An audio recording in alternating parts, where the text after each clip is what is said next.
اور ہمارے سماج میں 25 سال سے زیادہ کا عرصہ ہو چکا ہے میرے بھائیوں تقریریں کرتے ہوئے، اور پورے بہار میں یہی وہ جگہ ہے جہاں جرجیت صاحب کی سب سے پہلی تقریر پورے بہار میں کہیں ہوئی تھی تو یہی ہوئی تھی تیتواری میں، جب مولانا توحید صاحب نے ہم کو یہاں بلایا تھا، وہ وقت بھی تھا۔ سوچئے کہ اس دور سے لے کر اب تک کتنا سال کا عرصہ گزر چکا ہے، اور پوچھا جائے تو اتنے سالوں کے عرصے میں ہمارے درمیان چینجنگ کیا آئی ہے، ہمارے درمیان تبدیلی کیا آئی ہے؟ نہ جہیز میں کمی آئی، نہ شادیوں میں سادگی آئی، بلکہ اس زمانے کے حساب سے جہیز لیا اور دیا جاتا تھا، اور آج کے زمانے میں اس جہیز میں اضافہ اور ہو گیا ہے۔ اس زمانے میں سائیکل کی ڈیمانڈ زیادہ تھی، آج کے زمانے میں موٹر سائیکل کی ڈیمانڈ یعنی بڑھا ہے، گھٹا نہیں ہے۔ ہمارے ہر سماج اور سوسائٹی میں اس بات پر غور ہونا چاہیے، کیا چیزیں دیکھنا چاہیے لڑکی کے اندر اور کیا چیزیں دیکھنا چاہیے لڑکے کے اندر؟ آئیے 2 حدیثیں آپ کے سامنے پڑھتا ہوں۔ پہلے لڑکی کے اندر کیا دیکھا جائے، اور دوسری حدیث لڑکے کے اندر کیا دیکھا جائے۔ حدیث آپ کے سامنے رکھتا ہوں۔ تنکح المرأۃ لأربع لمالها ولحسبها ولجمالها ولدينها فاظفر بذات الدین۔ عام طور پر لڑکیوں کے اندر یہ 4 چیزیں دیکھی جاتی ہیں جن کو دیکھ کر لوگ شادیاں کرتے ہیں۔ تنکح المرأۃ لأربع لمالها، مال دیکھ کر شادی کرتے ہیں لوگ، کیا ملے گا؟ اور سب سے پہلے مال کا ہی ذکر ہوا، کیونکہ آج سب سے پہلے یہی چیز دیکھی جا رہی ہے، ملے گا کیا؟ اور ایک مثال دیتا ہوں میں، اکثر تھوڑی سخت ہے لیکن دینا پڑتا ہے۔ جیسے کتے کی نظر ہڈی پر ہوتی ہے، ایسے ہی کچھ لڑکے کے ماں باپ کی نظر لڑکی کے باپ کے مال پر ہوتی ہے۔ آدمی جتنا زیادہ بوڑھا ہوتا جاتا ہے، جتنا زیادہ موت کی طرف جاتا ہے، لالچ بھی اس کے اندر بڑھتی جاتی ہے۔ یحرم ابن آدم یشب منہ اثنتان، آدمی بوڑھا ہوتا جاتا ہے لیکن 2 چیزیں اس کی جوان ہوتی جاتی ہیں، 2 چیزیں اس کی جوان ہوتی جاتی ہیں، الحرص علی المال والحرص علی العمر۔ اس کی عمر بڑھ جائے یہ اس کو لالچ بڑھتا رہتا ہے، اور 2-4 سال جی لوں، الحرص علی المال، مال آ جائے میرے پاس، یہ بھی تو اس کی خواہش بڑھتی رہتی ہے۔ تو یہ پہلی چیز بتائیے۔ لڑکیوں کے اندر عام طور پر لڑکی والے میں 4 چیزیں دیکھی جاتی ہیں۔ پہلی چیز بتائی لمالہا، کچھ لوگ ہوتے ہیں جو اس کا مال دیکھ کر شادی کرتے ہیں۔ ہمیں کیا مل جائے گا؟ جیسے کتے کی نظر ہڈی پر لگی ہوئی ہو۔ ولحسبہا، دوسری چیز حسب و نسب دیکھی جاتی ہے، کوئی حیثیت نہیں اس کی۔ دوسری چیز حسب و نسب، میں خان ہوں، لڑکی بھی خان ہے کہ نہیں؟ میں اعلی خاندان کا ہوں، لڑکی بھی اعلی خاندان کی ہے یا نہیں؟ میرا اسٹیٹس یہ ہے، لڑکی بھی اس اسٹیٹس کی ہے کہ نہیں؟ میں اتنا پڑھا لکھا ہوں، لڑکی بھی اتنی پڑھی لکھی ہے یا نہیں؟ میرا گھر 5 منزل ہے، لڑکی کا گھر بھی اتنا ہے کہ نہیں؟ حسب و نسب۔ اور اللہ کے نبی نے فرمایا الا کل شیء من امر الجاہلیت تحت قدمی موزون، خطبہ حجۃ الوداع میں آپ نے فرمایا تھا زمانے جاہلیت کی ساری چیزوں کو میں نے اپنے پیروں سے روند ڈالا، اپنے پیروں سے کچل ڈالا. اب زمانے جاہلیت کی کوئی بھی چیز اب رائج نہیں کی جائے گی. لیکن اللہ کے نبی نے یہ بھی فرمایا اربعن فی امتی من امر الجاہلیت لا یترکونہن، 4 چیزیں میری امت کے اندر ایسی ہیں جو زمانے جاہلیت سے آئی ہوئی ہیں لیکن میری امت ان کو نہیں چھوڑے گی. ہے تو وہ گندی، ہے تو وہ بری چیز، لیکن میری امت انہیں نہیں چھوڑے گی. 4 چیزوں کی طرف اشارہ فرمایا تھا اربعن فی امتی من امر الجاہلیہ. 4 ایسی چیزیں ہیں جو زمانے جاہلیت کی ہیں، جو جاہلیت کے زمانے سے چلی آ رہی ہیں. میں نے ان کو اپنے پیروں سے روند تو ڈالا لیکن میری امت ان کو چھوڑے گی نہیں، میری امت ان کو ترک نہیں کرے گی. یعنی قیامت تک میری امت کے اندر وہ 4 چیزیں پائی جائیں گی، لیکن یہ میں نے اپنے پیروں سے روند دی ہیں. آپ نے فرمایا الفخر فی الاحساب، پہلی چیز حسب میں فخر کرے گا. الفخر فی الاحساب والطعن فی الانساب والاستسقاء بالنجوم والنیاحت. یہ 4 چیزیں بتائیں جو زمانے جاہلیت سے چلی آ رہی ہیں اور میری امت میں بھی چلی آئیں گی. ان کو کبھی نہیں چھوڑے گی میری امت. ان میں پہلی چیز حسب و نسب.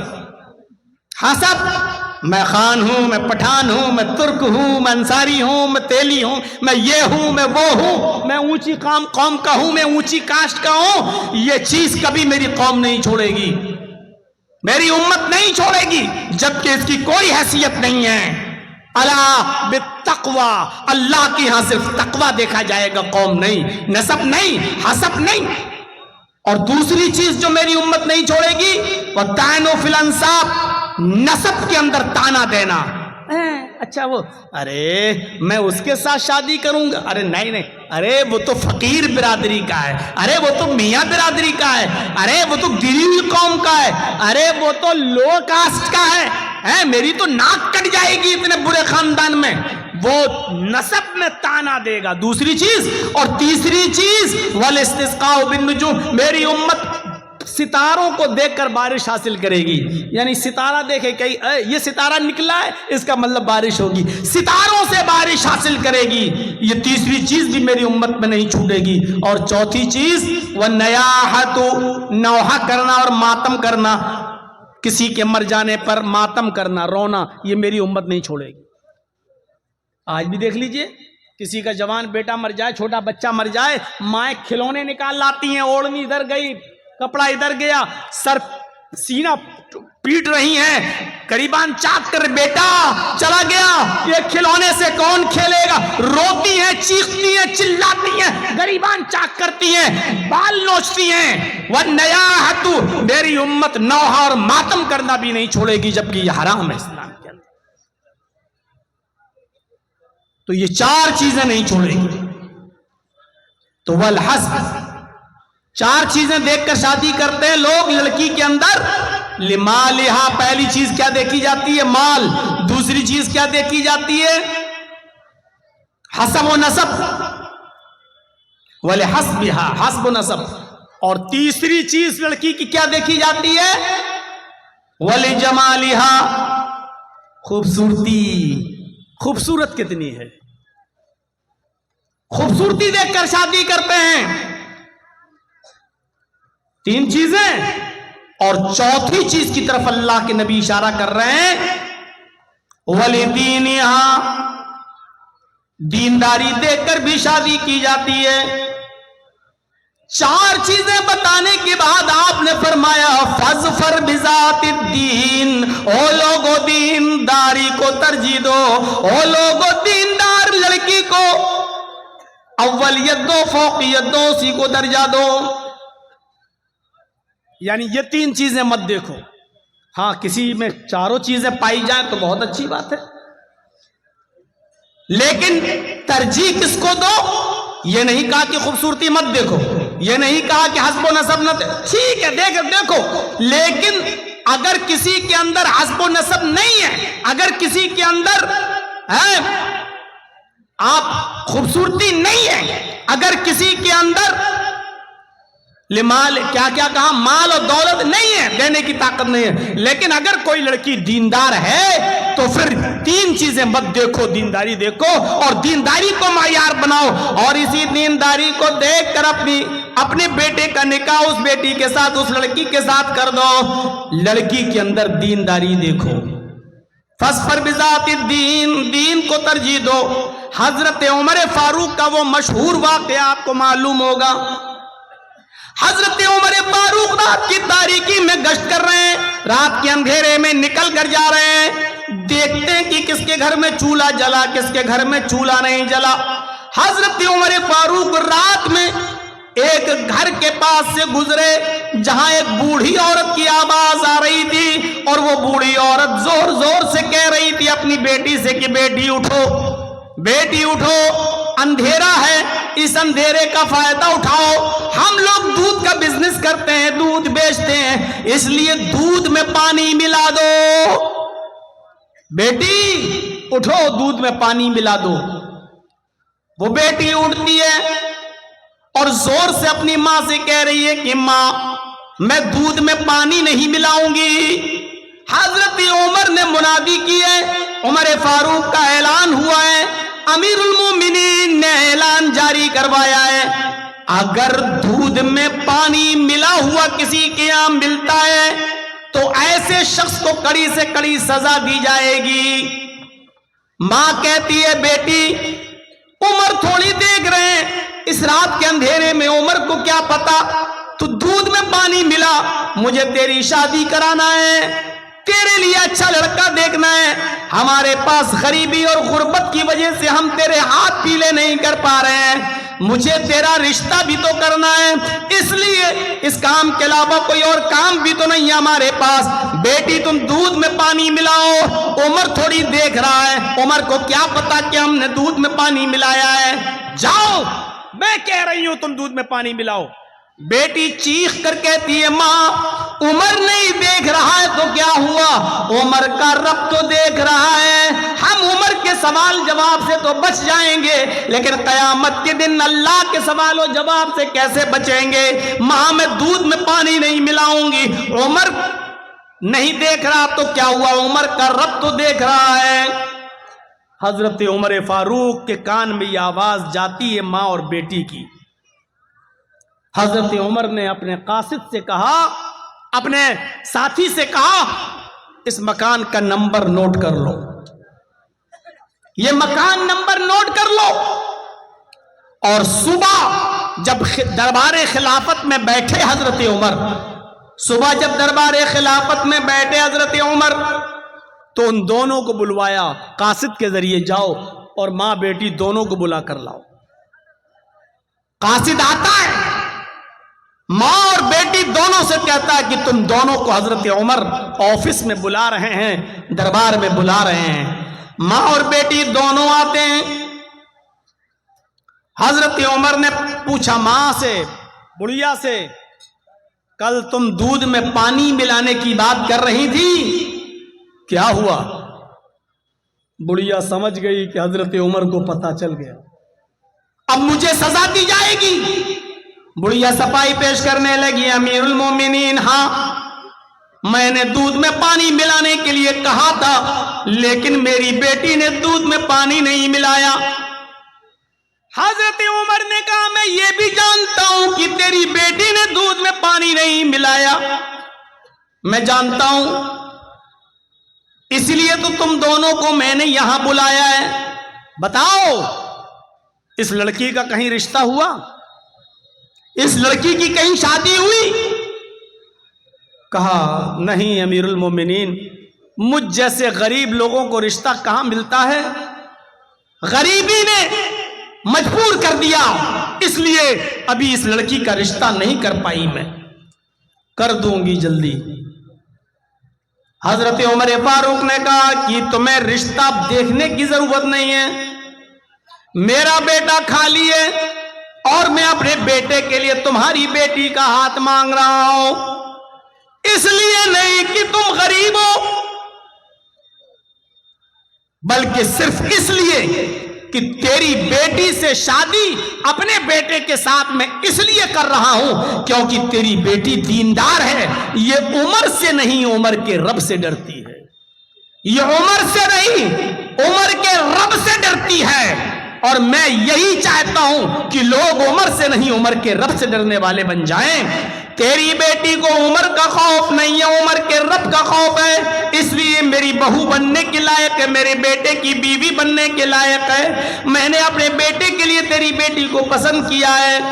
کہنے لگی مذاق مت کرو امیر المومنین۔ حضرت عمر نے کہا نہیں، میں مذاق نہیں کر رہا ہوں، مجھے دیندار لڑکی کی ضرورت ہے، جو دینداری میں نے تمہاری بیٹی کے اندر دیکھی ہے۔ حضرت عمر نے اپنے بیٹے کا نکاح اس لڑکی کے ساتھ کر دیا۔ غور کیجئے، نہ حسب و نسب دیکھا، نہ مال دیکھا، نہ حسن و جمال دیکھا، خوبصورتی دیکھی، کچھ نہیں دیکھا، صرف یہ دیکھا کہ وہ لڑکی عمر سے نہیں عمر کے رب سے ڈرتی ہے، دیندار ہے، اللہ والی ہے، نیک ہے۔ حضرت عمر نے اپنے بیٹے کا نکاح اس لڑکی کے ساتھ کر دیا۔ اندازہ لگا سکتے ہیں آپ خیر و برکت آئے کہاں سے آج ہمارے گھروں میں؟ ہم نے دینداری کو معیار بنانا چھوڑ دیا ہے۔ یہ تو لڑکے والوں کو حکم ہے کہ لڑکی کے اندر دینداری دیکھو۔ اب ایک حدیث میں آپ کے سامنے پڑھنے جا رہا ہوں جس میں اللہ کے نبی صلی اللہ علیہ وسلم لڑکیوں والوں سے کہہ رہے ہیں، آئے لڑکیوں والوں، تمہارے پاس جب کوئی دیندار لڑکے کا پیغام آئے تو اس پیغام کو تم رائے گا اور بیکار نہ جانے دینا، تمہیں بھی دیندار لڑکے کے ساتھ اپنی بیٹی کا نکاح کرنا ہے۔ اذا خطب الیکم من ترضون دینہ وخلقہ، اذا خطب الیکم من ترضون دینہ وخلقہ فزوجوہ الا تفعلوہ تکن فتنۃ فی الارض وفساد عریض۔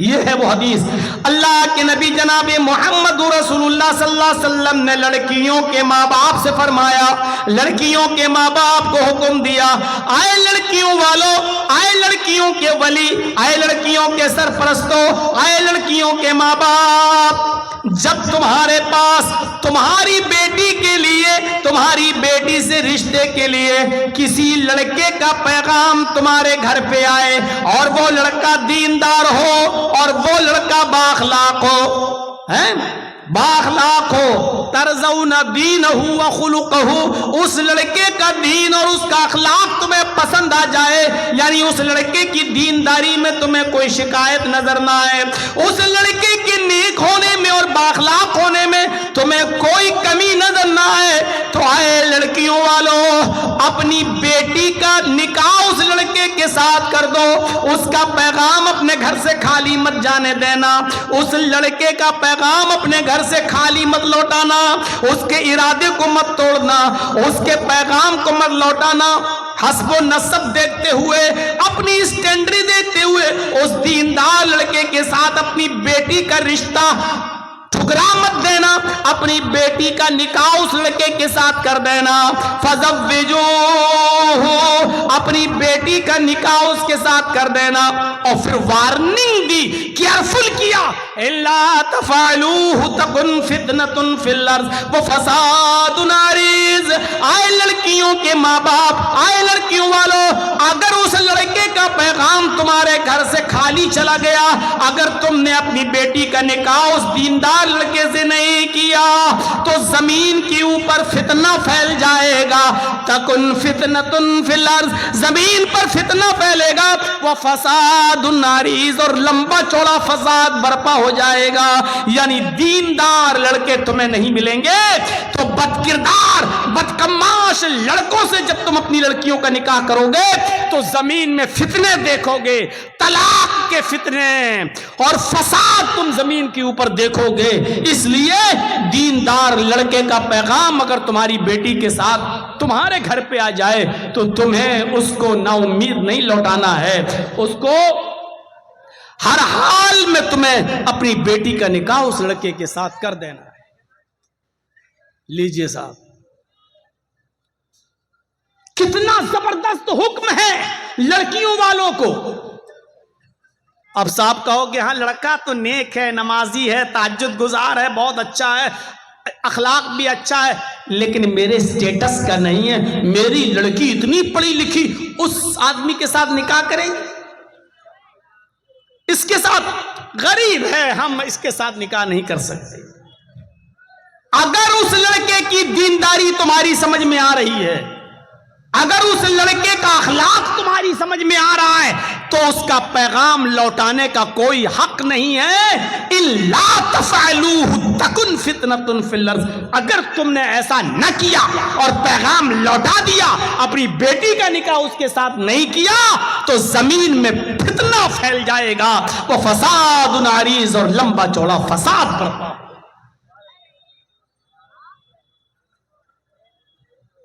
ہر مسلمان کو غور کرنا چاہیے، یہاں جو بیٹھے ہیں سب کو، اور جہاں تک میری آواز جائے، کیا ہم تو چاہتے ہیں کہ جہیز نہ دیں میری بیٹی، لیکن بیٹی والا کیا یہ بھی چاہتا ہے کہ دیندار لڑکا مل جائے ہمیں، اچھا لڑکا ملے، شریف لڑکا ملے؟ کیا آج ہماری سوسائٹی میں یہ ہو رہا ہے؟ اور نہیں ہو رہا ہے تو یہ کب ہوگا؟ ایک لمبا عرصہ گزر چکا ہے میرے بھائیوں، تقریریں اور جلسے اور جلوس، روزانہ اشتہار دیکھ لو، روزانہ پمفلٹ دیکھ لو، روزانہ اجلاس دیکھ لو، لیکن سدھار کتنا ہے یہ ہر انسان اپنے گریبان میں منہ ڈال کر دیکھے اور جھانکے۔ شادیوں کے نام پر کتنا خرچہ، نکاح کے نام پر کتنا خرچہ، بارات کے نام پر کتنے آدمیوں کی شرکت۔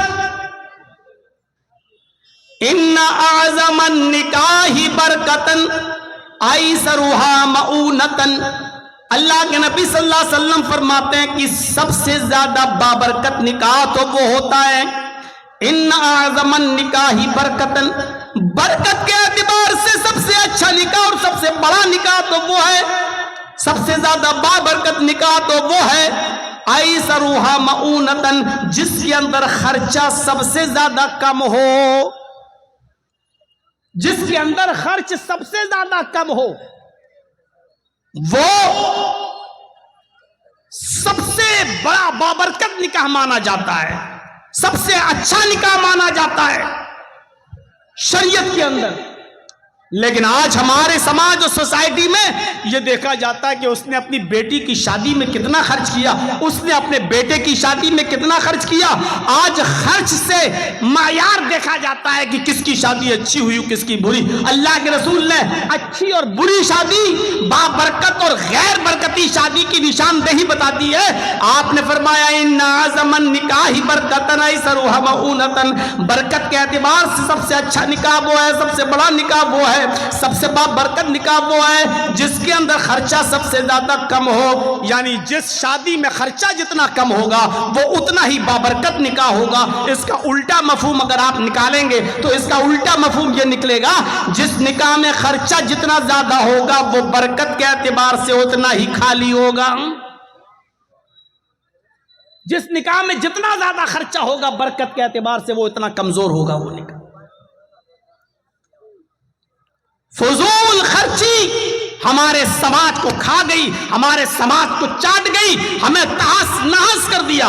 ارے فضول خرچی تو اچھے کاموں میں بھی جائز نہیں ہے، تو خرافات والے کاموں میں کہاں سے جائز ہو جائے گی؟ فضول خرچی تو اچھے کاموں میں جائز نہیں ہے، اسراف حد سے زیادہ گزرنا تو اچھے کاموں میں بھی جائز نہیں ہے۔ اگر کوئی آدمی یہ چاہے کہ ہم رات بھر نماز پڑھیں اور کبھی نہ سوئیں، اور روزانہ ہم ہر رات نماز پڑھیں گے، نماز پڑھنا اچھی عبادت ہے، نفل پڑھنا اچھا کام ہے، لیکن اگر کوئی شخص یہ کہے کہ ہم رات بھر روزانہ پڑھیں گے اور کبھی نہیں سوئیں گے، تو یہی چیز غلط ہو جائے گی اور یہی چیز ناجائز ہو جائے گی۔ آپ کو معلوم ہونا چاہیے حضرت کعب ابن مالک رضی اللہ تعالیٰ عنہ کی جب توبہ قبول ہوتی ہے، وہ جو غزوہ تبوک میں شامل نہیں ہو سکے تھے کسی وجہ سے، سستی کی وجہ سے نہیں جا سکے،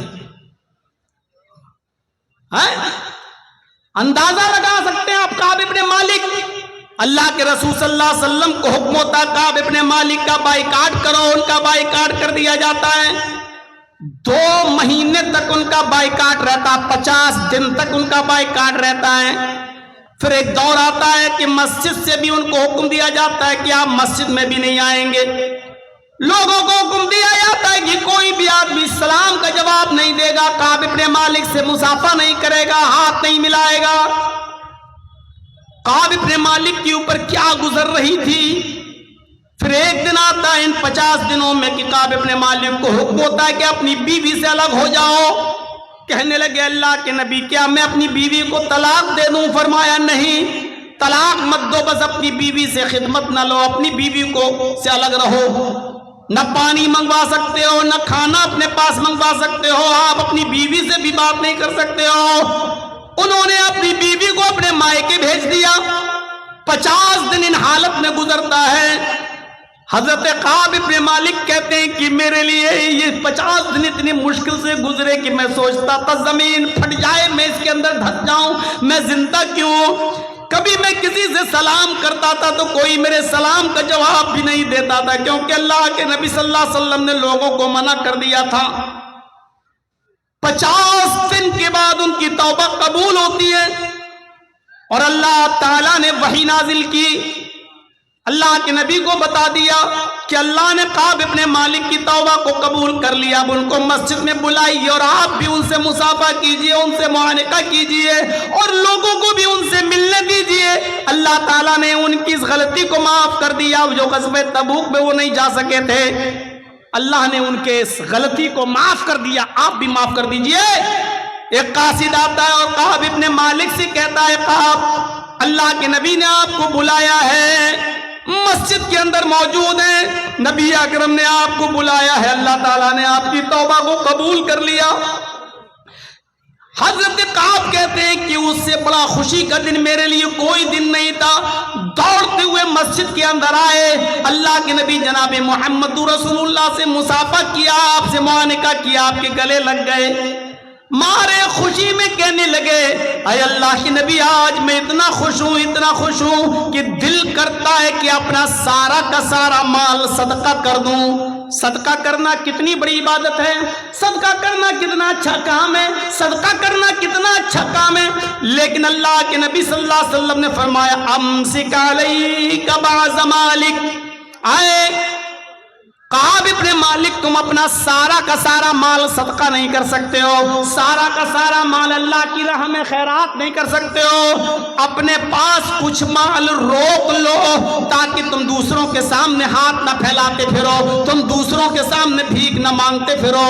حضرت کعب ابن مالک کہتے ہیں جب میری توبہ قبول ہوئی تو میں نے اللہ کے رسول سے کہا آج میں اتنا خوش ہوں کہ میں اپنا سارا کا سارا مال اللہ کی راہ میں صدقہ کرنا چاہتا ہوں۔ صدقہ کرنا اچھا کام، لیکن اللہ کے نبی نے یہاں پر بھی ان کو روک دیا اور فرمایا کہ سارا کا سارا مال صدقہ نہیں کر سکتے، یعنی تم فقیر بن جاؤ گے، محتاج بن جاؤ گے۔ جب اچھے کام میں فضول خرچی جائز نہیں ہے، اچھے کام کے اندر اسراف جائز نہیں ہے، تو شادیوں میں، بیاہ کے اندر اور دیگر ناجائز کاموں کے اندر فضول خرچی کرنا کہاں سے جائز ہو جائے گا؟ ہم اپنے معاشرے پر نظر ڈالیں، ہم اپنے سماج پر نظر ڈالیں، ہم اپنی سوسائٹی پر نظر ڈالیں، ہم برے کاموں میں فضول خرچی کر رہے ہیں، جبکہ اسراف، فضول خرچی تو اچھے کاموں میں بھی جائز نہیں۔ سعد ابن ابی وقاص کا معاملہ سنا ہوگا اور نہ سنا ہو تو سنیے۔ سعد ابن ابی وقاص کی ایک ہی بیٹی تھی، سعد ابن ابی وقاص کی ایک ہی بیٹی تھی، بیمار ہو گئے، اللہ کے نبی ان کی عیادت کے لیے ان کے گھر پہنچے۔ جب اللہ کے نبی سعد ابن ابی وقاص سے ان کے ملنے کے لیے، عیادت کے لیے ان کے گھر پہنچے تو وہ بڑے خوش ہوئے سعد ابن ابی وقاص اور کہنے لگے اللہ کے نبی صلی اللہ علیہ وسلم میری ایک ہی بیٹی ہے اور اللہ کا شکر ہے کہ اللہ نے مجھے بہت مال سے نوازا ہے، اللہ نے مجھے بہت دولت سے نوازا ہے، میرے پاس کسی چیز کی کمی نہیں ہے، اس لیے میں اپنا سارے کے سارے مال کی وصیت کرنا چاہتا ہوں، کیا میں اپنے سارے مال کی وصیت کر دوں؟ اللہ کے نبی صلی اللہ علیہ وسلم نے فرمایا نہیں، اے سعد تمہارے لیے اپنا سارا کا سارا مال کی وصیت کرنا جائز نہیں ہے، تم اپنا سارا کا سارا مال صدقہ اور خیرات نہیں کر سکتے ہو، اس کی وصیت نہیں کر سکتے ہو۔ حضرت سعد ابن ابی وقاص نے فرمایا اے اللہ کے نبی 2/3 کی، 2/3 کی، 2/3 اپنے مال کا 3 حصہ کر لیں اور 2 حصے کی وصیت کر دوں۔ اللہ کے نبی نے فرمایا اے سعد تم 2/3 کی بھی وصیت نہیں کر سکتے ہو۔ کہا اللہ کے نبی پھر آدھا مال، یعنی ہمارے پاس جتنا مال ہے آدھا مال میں صدقہ و خیرات کر دوں، آدھے مال کی میں وصیت کر دوں اور آدھا اللہ کی راہ میں دے دوں۔ اللہ کے نبی صلی اللہ علیہ وسلم فرماتے ہیں اے سعد ابن ابی وقاص تم آدھے مال کی بھی وصیت نہیں کر سکتے ہو، آدھا بھی نہیں، ایسا کرنا بھی تمہارے لیے جائز نہیں ہوگا۔ تب حضرت سعد ابن ابی وقاص نے فرمایا اے اللہ کے نبی کیا 1/3 کی 1/3 کی وصیت کر دوں، یعنی میرے پاس جو مال ہے 1/3 کو اللہ کی راہ میں صدقہ کر دوں اور 2/3 جو ہے وہ ہمارے اہل و عیال میں بیوی بچوں میں یہ تقسیم ہو جائے گا، یعنی 1/3 کی تو ہم وصیت کر سکتے ہیں۔ اللہ کے نبی نے فرمایا ہاں اے سعد 1/3 کی 1/3 کی وصیت تم کر سکتے ہو، لیکن یہ بھی زیادہ ہے۔ 1/3 کی وصیت تم کر سکتے ہو لیکن یہ بھی زیادہ ہے۔ میرے بھائیوں یہاں سے اندازہ لگائیے صدقہ و خیرات کرنا ایک اچھا کام ہے، دینی کام ہے، غریبوں اور مسکینوں میں دینا یہ اچھا کام ہے، دینی کام ہے، لیکن اللہ کے نبی حضرت سعد کو سارا کا سارا مال صدقہ نہیں کرنے دے رہے ہیں، 2/3 بھی نہیں کرنے دے رہے ہیں، آدھا مال بھی صدقہ نہیں کرنے دے رہے ہیں۔ جب 1/3 کی اجازت مانگی کہ 1/3 کی میں وصیت کر دیتا ہوں اور 2/3 میرے انتقال کے بعد میرے ورثہ میں تقسیم ہوگا، تب اللہ کے نبی نے فرمایا ہاں ٹھیک ہے 1/3 کی وصیت کر سکتے ہو، یہ تمہارے لیے جائز ہے لیکن یہ بھی زیادہ ہے۔ اب ہم اور آپ اندازہ لگائیں صدقہ و خیرات ایک اچھا کام ہے لیکن فضول خرچی اس میں بھی اسراف زیادہ جائز نہیں ہے۔ جب نیک اور اچھے کام میں اسراف جائز نہیں ہے تو کہاں جائز ہوگا؟ قرآن کی ایک آیت اور دیکھیے وَعَلَى الْمَوْلُودِ لَهُ رِزْقُهُنَّ وَكِسْوَتُهُنَّ بِالْمَعْرُوفِ۔ یہاں اندازہ لگائیے گا، ایک مرد ہے اس نے اپنی بیوی کو طلاق دے دی۔ ذرا غور سے سنیے گا مسئلہ، میں جانتا ہوں کہ اب رات کے 12 بجے کے بعد بیٹھنا لوگوں کا مشکل ہو گیا ہے، لیکن آپ بیٹھے ہیں اور میں ہوں، اس لیے یہ رات کے 2:30 اور 2:45 بجے تک یہ بڑی ہمت کی بات ہے، تھوڑا سا ٹائم مجھے اور دیجئے، بڑا ایک زبردست مسئلہ بتانے جا رہا ہوں، غور سے سنیے گا۔ ایک مرد ہے اس نے اپنی بیوی کو طلاق دے دی، چھوٹا بچہ ہے جو دودھ پیتا ہے، طلاق کے بعد بیوی شوہر سے الگ ہو گئی، بچہ تو مرد کا مانا جاتا ہے، بیٹا یا بیٹی جو بھی ہے بچہ تو باپ کا ہے، شرعاً باپ کا ہے۔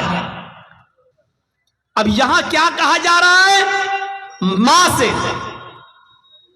سے کیا کہا جا رہا ہے؟ عورت سے، کہ تمہاری گود میں تمہارے شوہر کا بچہ ہے، لیکن باپ نے یعنی شوہر نے طلاق دے دی ہے، عورت چاہے تو اس بچے کو اپنے شوہر کی گود میں ڈال دے، لے تیرا بچہ تو سنبھال، میں جا رہی ہوں، تو نے تو مجھے طلاق دے دی، تیرا بچہ میں کیوں پالوں؟ جائز ہے، ماں کہہ سکتی ہے یہ، کیونکہ بچہ باپ کا مانا جائے گا۔ وہ الگ بات ہے کہ آج کل کی عدالتیں فیصلہ کر دیتی ہیں اور بچے سے پوچھتی ہے بیٹا تم کس کے پاس رہنا چاہتے ہو، بچے نے کہہ دیا ماں کے پاس، تو ماں کے پاس رکھا جاتا ہے، اور بچے نے کہہ دیا باپ کے پاس، تو باپ کے پاس رکھا جاتا ہے۔ وہ آج کی عدالتوں کا معاملہ الگ ہے، لیکن شرعاً بچہ باپ کا ہے۔